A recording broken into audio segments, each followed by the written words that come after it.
Assalamualaikum warahmatullahi wabarakatuh. Halo anak-anak, bagaimana kabar kalian hari ini? Semoga selalu dalam keadaan sehat ya. Amin. Pada video kali ini, Ibu akan melanjutkan pelajaran kita kemarin. Tapi sebelum itu, kita baca doa sebelum belajar terlebih dahulu ya. Bismillahirrahmanirrahim. Rabbi zidni ilman warzuqni fahma. Artinya, ya Allah, tambahkanlah ilmu kepadaku dan beri aku pemahaman. Amin. Nah, anak-anak, kita akan melanjutkan materi kita yang kemarin, yaitu pelajaran 2 dengan tema beriman kepada Allah Subhanahu wa Ta'ala dan Rasul-Nya, dengan subtema yaitu beriman kepada Allah Subhanahu wa Ta'ala. Beriman kepada Allah Subhanahu wa Ta'ala. Kita harus tahu dulu apa artinya iman. Iman artinya percaya. Diingat ya, iman artinya percaya. Nah, itu berarti beriman kepada Allah artinya percaya atau yakin dengan sepenuh hati kepada Allah Subhanahu wa Ta'ala bahwa Allah itu pasti ada. Nah, anak-anak, kalian ingat tidak? Iman kepada Allah itu termasuk rukun iman yang keberapa? Ya, iman kepada Allah termasuk rukun iman yang ke-1. Sekarang kita sebutkan sama-sama ya rukun iman. Rukun iman ada 6. Yang pertama, iman kepada Allah. Yang kedua, iman kepada malaikat-malaikat Allah. Yang ketiga, iman kepada kitab-kitab Allah. Yang keempat, iman kepada rasul-rasul Allah. Yang kelima, iman kepada hari akhir atau hari kiamat. Dan yang keenam, iman kepada qada dan qadar atau takdir baik dan takdir buruk. Nah, itu adalah rukun iman. Nah, tadi sudah Ibu sebutkan, berarti rukun iman kepada Allah termasuk rukun iman yang ke-1. Allah Subhanahu wa Ta'ala pencipta dan penguasa alam semesta beserta isinya. Jadi kita harus yakin bahwa Allah lah yang menciptakan dan menguasai alam semesta ini beserta isinya. Ciptaan Allah Subhanahu wa Ta'ala adalah yang ada di langit dan juga yang ada di bumi. Apa saja sih ciptaan Allah yang ada di langit? Yuk kita sebutkan. Ciptaan Allah yang ada di langit itu matahari, bulan, planet, awan, dan sebagainya. Banyak sekali ya ciptaan Allah yang ada di langit. Nah, sedangkan ciptaan Allah yang ada di bumi itu seperti manusia, tumbuhan, hewan, dan lainnya. Dan juga banyak sekali ciptaan Allah yang ada di bumi. Nah, apapun ciptaan Allah yang ada di langit dan di bumi itu semuanya adalah ciptaannya yang harus kita yakini bahwa Allah itu memang benar-benar ada. Nah, anak-anak, bagaimana cara kita mengenal Allah Subhanahu wa Ta'ala? Ada yang tahu tidak? Sekarang akan Ibu jelaskan ya. Kita dapat mengenal Allah Subhanahu wa Ta'ala melalui 3 hal. Yang pertama, melalui alam semesta. Yang kedua, melalui Al-Quran. Dan yang ketiga, melalui nama-nama Allah atau Asmaul Husna. Nah, dari 3 hal tersebutlah kita dapat mengenal Allah Subhanahu wa Ta'ala. Sekarang, Ibu akan jelaskan satu persatu dari 3 hal tersebut. Yang pertama, mengenal Allah Subhanahu wa Ta'ala melalui alam semesta. Cara mengenal Allah yang pertama adalah dengan melalui alam semesta, alam ciptaan Allah Subhanahu wa Ta'ala. Sekarang, ayo kita amati gambar berikut.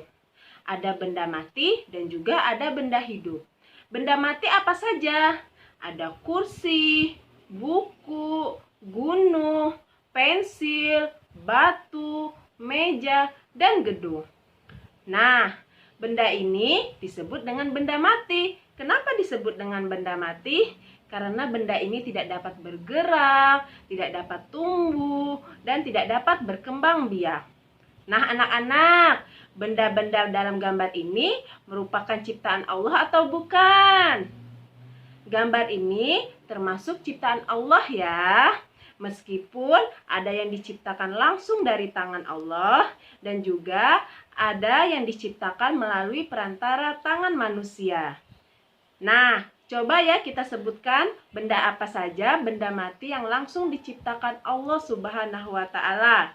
Contohnya, batu dan gunung. Nah, itu adalah benda mati yang langsung diciptakan oleh Allah Subhanahu wa Ta'ala. Yuk, sekarang kita amati gambar kedua ya. Ini adalah benda hidup. Apa saja benda hidup? Benda hidup itu ada seekor singa, ikan, ayam, sapi, bunga, pohon, dan seorang manusia. Nah, ini menunjukkan gambar benda hidup ya, yaitu menunjukkan tentang gambar manusia, tumbuhan, dan hewan. Nah, manusia, tumbuhan, dan hewan itu disebut dengan benda hidup. Kenapa disebut dengan benda hidup? Karena mereka bisa bergerak, bernapas, makan, tumbuh, dan berkembang biak. Nah, dari gambar ini menunjukkan bahwa Allah itu benar-benar ada dengan cara kita mengamati benda-benda hidup yang ada di sekitar kita. Tadi Ibu sudah menjelaskan. Yang pertama, cara mengenal Allah dengan mengamati benda-benda mati yang ada di sekitar kita. Nah, dan yang kedua, kita bisa mengenal Allah Subhanahu wa Ta'ala dengan mengamati benda-benda hidup yang ada di sekitar kita, seperti manusia, tumbuhan, dan hewan. Nah, itu berarti semuanya menunjukkan Allah itu benar-benar ada. Karena memang ada bukti ciptaan Allah Subhanahu wa Ta'ala. Nah, salah satu ayat Al-Quran yang menjelaskan bahwa Allah itu memang benar-benar ada melalui alam sekitar kita, itu terdapat atau dijelaskan dalam surah Al-Fatihah ayat 2 yang berbunyi, Alhamdulillahirabbil alamin, yang artinya segala puji bagi Allah, Tuhan seluruh alam. Dari artinya saja kita sudah tahu bahwa Allah lah yang menciptakan seluruh alam semesta beserta isinya. Yang kedua, mengenal Allah Subhanahu wa Ta'ala melalui Al-Quran.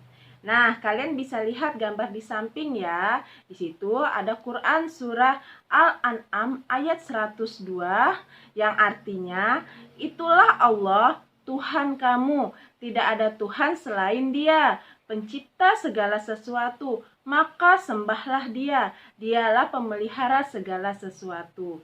Nah, anak-anak, ayat tadi mengenalkan kepada kita bahwa Allah lah satu-satunya Tuhan kita. Dialah pencipta dan pemelihara alam semesta ini. Jadi, kita wajib menyembah hanya kepadanya, yaitu kepada Allah Subhanahu wa Ta'ala. Yang ketiga, mengenal Allah Subhanahu wa Ta'ala melalui nama-nama Allah atau Asmaul Husna. Seperti kita ketahui, kalau kita ingin mengenal seseorang, maka kita harus mengetahui dulu siapa namanya.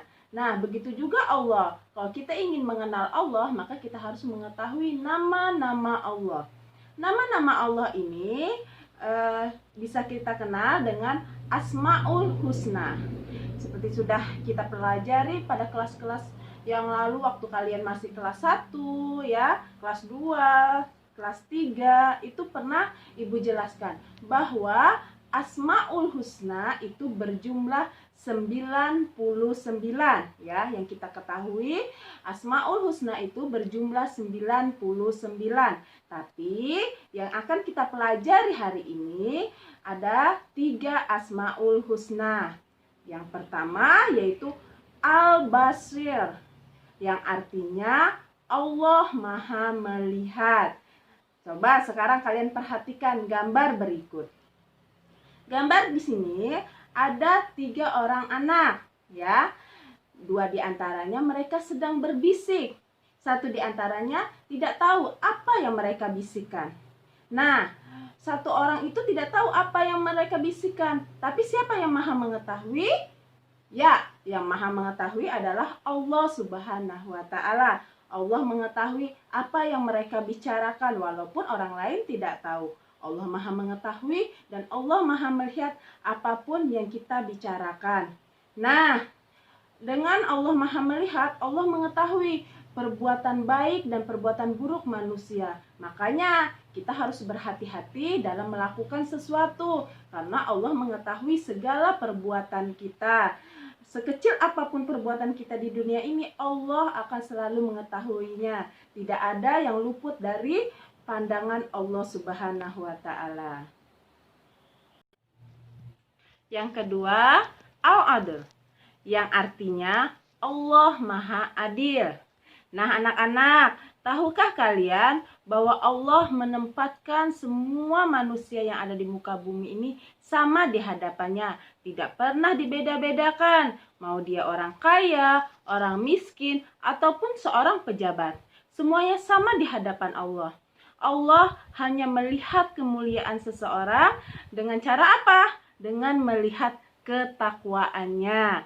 Takwa artinya apa?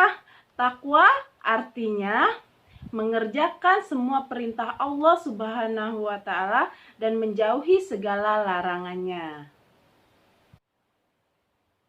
Nah, anak-anak, ayat yang menjelaskan tentang Allah Maha Adil terdapat dalam surah Al-Hujurat ayat 13, yang artinya, wahai manusia, sungguh kami telah menciptakan kamu dari seorang laki-laki dan perempuan. Kemudian kami jadikan kamu berbangsa-bangsa dan bersuku-suku agar kamu saling mengenal. Sesungguhnya yang paling mulia di antara kamu di sisi Allah ialah orang yang paling bertakwa. Sungguh Allah Maha mengetahui, Maha teliti. Nah, dari ayat tadi menjelaskan bahwa Allah itu Maha Adil. Allah tidak pernah membeda-bedakan seseorang. Allah hanya melihat kemuliaan seseorang melalui ketakwaannya. Yang ketiga, Al-Azim, yang artinya Allah Maha Agung. Nah, anak-anak, sekarang ibu mau bertanya, pernahkah kalian meminta bantuan orang lain? Tentu pernah, bukan? Ibu pun pernah meminta bantuan orang lain, karena manusia pasti membutuhkan orang lain, sedangkan Allah tidak membutuhkan makhluknya. Oleh karena itu, Allah disebut dengan Al-Azim, yang artinya Allah Maha Agung.